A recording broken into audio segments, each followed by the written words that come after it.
Quantitative easing measures introduced in the US and Europe have led to modest economic recovery in 2013.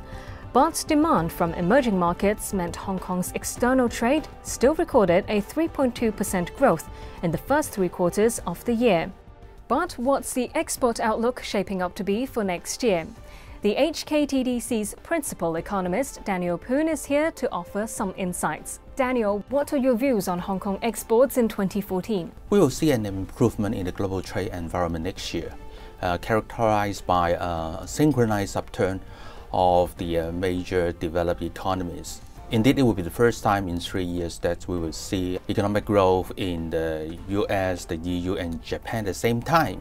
On the other hand, despite concerns over tapering US stimulus measures, emerging markets will also continue to fare well. So against this background, we will see Hong Kong export will increase by 5.5% next year.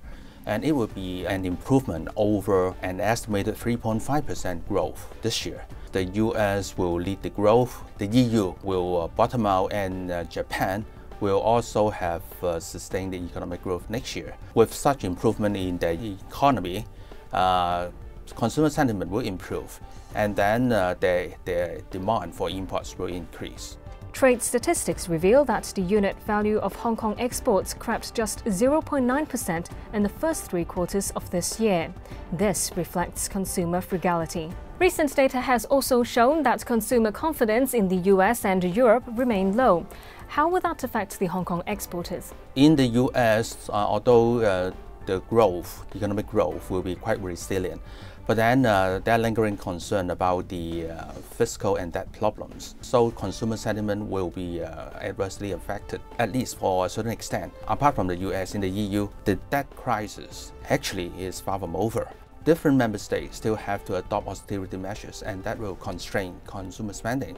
And in Japan, they will have to increase their consumption tax from 5% to 8%, and that the depreciating yen will also affect their imports. On one hand, the discretionary spending will increase a bit, but then most consumers will remain conservative. The retailers and the importers will be quite prudent in placing their orders. Hong Kong exporters still need to enhance their supply chain management in order to accommodate the small orders. They have to control or lower their production costs. Apart from going the inner part of the Chinese mainland, they may look for some other production bases in the region, like Vietnam, Bangladesh, Indonesia, Myanmar, and Cambodia.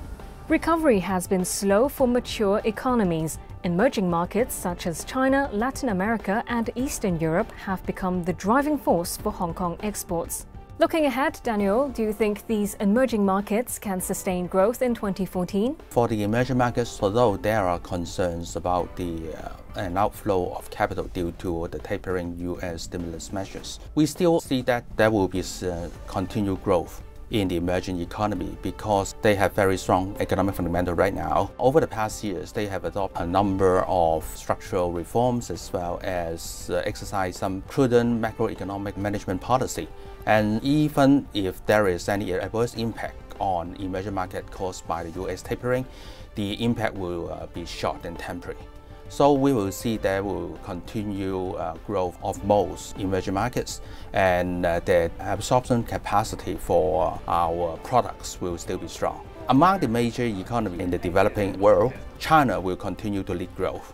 It will continue with the growth driver, not only in Asia, but also in the world as a whole. Although the economic growth rate will slow a little bit, some emerging economies like Brazil will also benefit from some special event.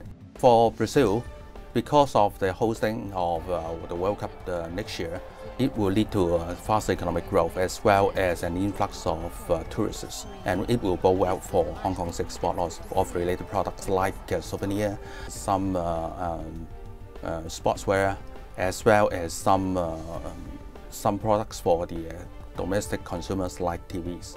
Thank you very much for your analysis, Daniel. Goodbye.